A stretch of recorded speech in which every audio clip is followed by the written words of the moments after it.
I'm Mike from the Devil Wears Prada. And I'm Jeremy. And you're watching Bring the Noise.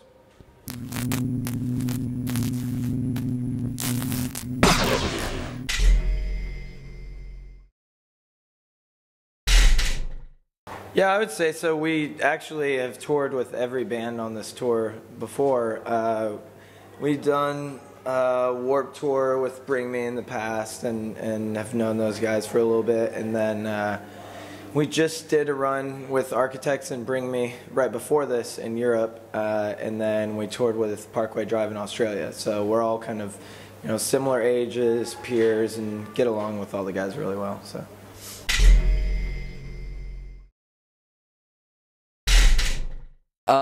Bristol was actually probably my favorite. Architects and us made it, so it was Architects headline show, turns out.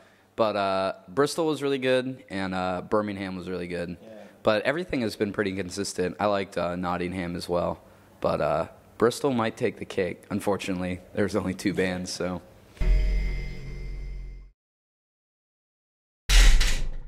Millions, and we hope to meet none of them. No, I think it'll be good. We had a good time last time we were in London with Shikari, and then we did a headline show at the end of that tour that was pretty good. I can't remember where it was, but I think it should be a good show. Everybody outside already seems pretty stoked. So.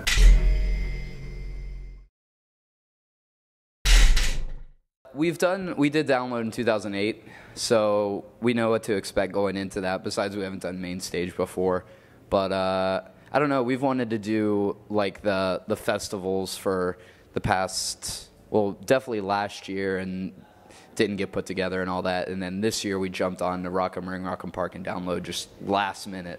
So we're really happy to, because we've been wanting to, just ends weren't meeting, and but we are really stoked about it. And we haven't spent enough time in the UK as is, or any of Europe. So the beginning of this year and, beginning of this year has been a lot of time spent over here.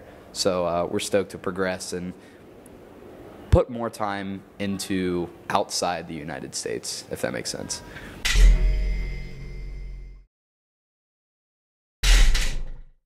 Well, anymore, it's hard enough to sell a record on its own, with everybody downloading it and stuff like that, and I don't think it's as much that we wanted to give incentive to buy it as much as, almost reward people kind of that bought it, and just, he collects vinyls and records, and he buys every record he has, and just a lot of the packaging and that kind of stuff that goes into records, I feel like you remember those records. You could name off probably 10 albums that you have just from the packaging alone, whereas just a plain jewel case and all that stuff, it's kind of boring. And, going along with the zombie thing, it works so well for movies and video games and comics. We were like, this is something obviously Coheed and Cambria had done before, but it was such a different idea for it, I think, that we were like, could be awesome. And then the guy that we had do it has done stuff for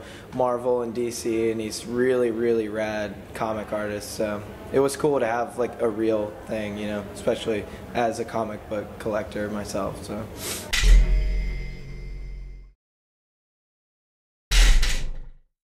It was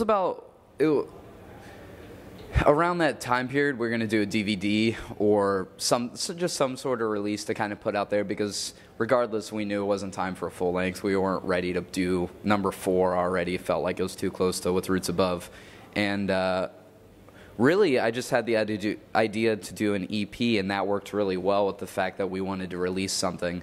And it wasn't about trying to cash in by any means or anything along those lines. It was just really worked out well as far as giving the fans something, and it just fit into our kind of release plan, I guess, and it was something that felt really original to us, and something so conceptual, that was serious but not serious. So it just worked really well with everything that we were doing, and it seemed like fans really liked it and everything, so I think it definitely had sort of a plan for us, and we were able to fall into it really well. And I think being able to do the EP was a nice breath of fresh air instead of just doing full length. So.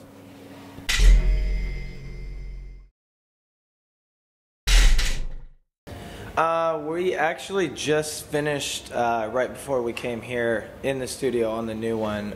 So I've just kind of been putting together the video updates just because, you know, anymore now I have a camera, I just walk around, film everything, and it's nice to, you know, have people see what it's really like for us, you know, and not the, oh yeah, we're here in the studio and rock stars. It's like, no, we just build Legos and make music. So, but we just got done. We actually ended up spending a lot of time kind of crunching in just because we had, you know, only 4 weeks to do it. And him and I would go in one side of the studio and do vocals, while at the same time Chris would track guitars and everything, and then we kind of meet in the middle on all that kind of stuff. But, you know, we get along in the studio and everywhere pretty well. So it was a pretty organic process, I guess.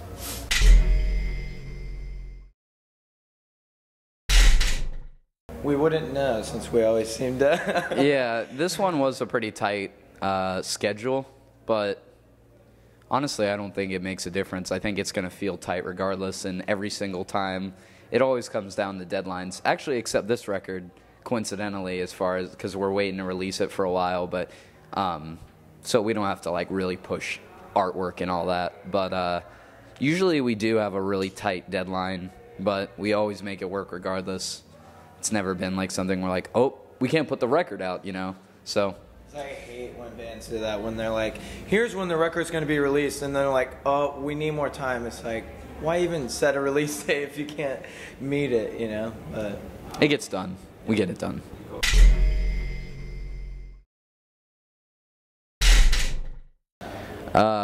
Everything. I've always looked up to Adam a lot and really respected him.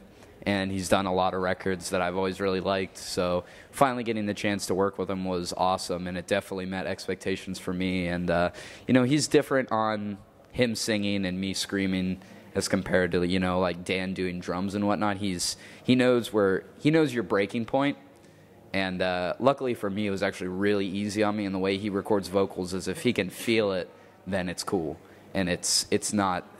Everything else, all the music has to be absolutely perfect, and like everything you hear about him as far as like being in tune and being in time and stuff is absolutely true. Like it's got to be flawless, but vocally he just needs to feel it, which is awesome for me, especially because I'm not someone that really listens to a lot of music that has to be perfectly in time or whatever.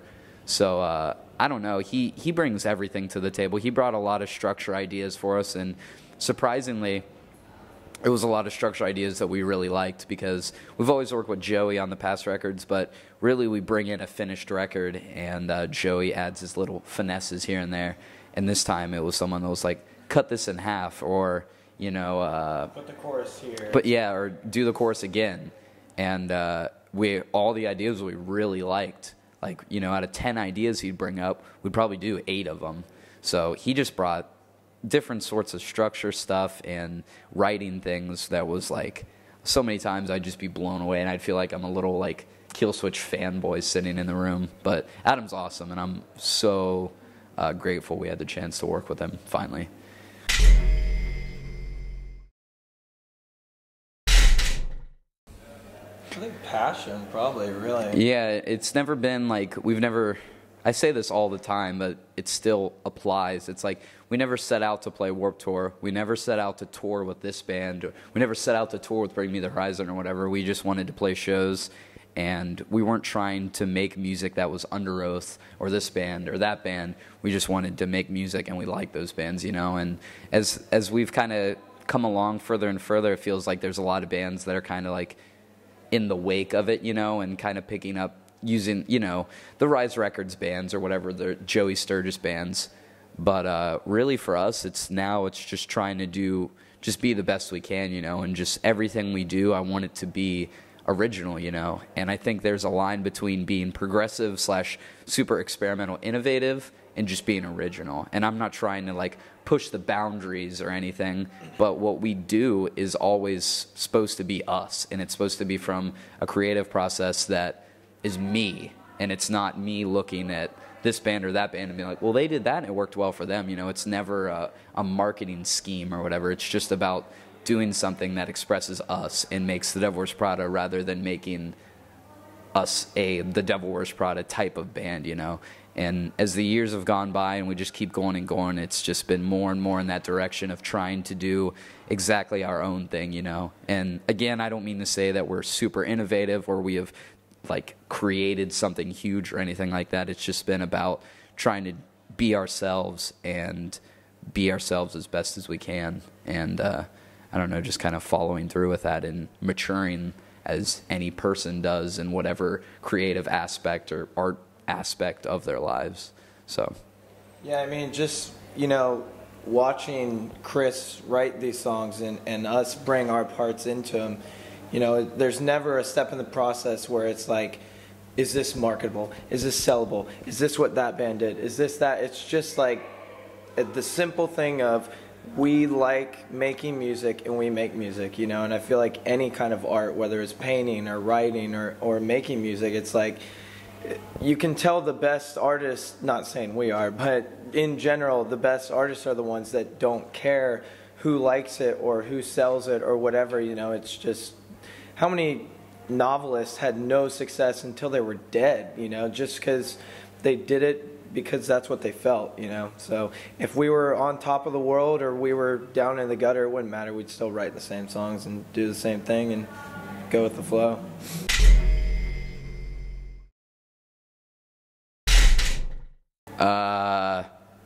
No, absolutely not. Even when, you know, bands peak and then they come downhill, and you see that with so many bands nowadays, but even when someday when we're on our way down or whatever like that, I'm still not going to look back and say, well, we did it right then or anything. Like, those were the days. Yeah, it's just been, I don't know, I don't think I could ever feel complacent with anything in my life, especially making music with this band.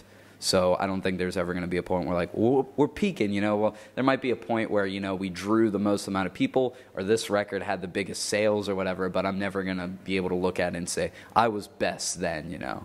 I don't, well, maybe, but I don't think so. I know that I was at my best a year and a half ago. And I've gradually just gone down from there.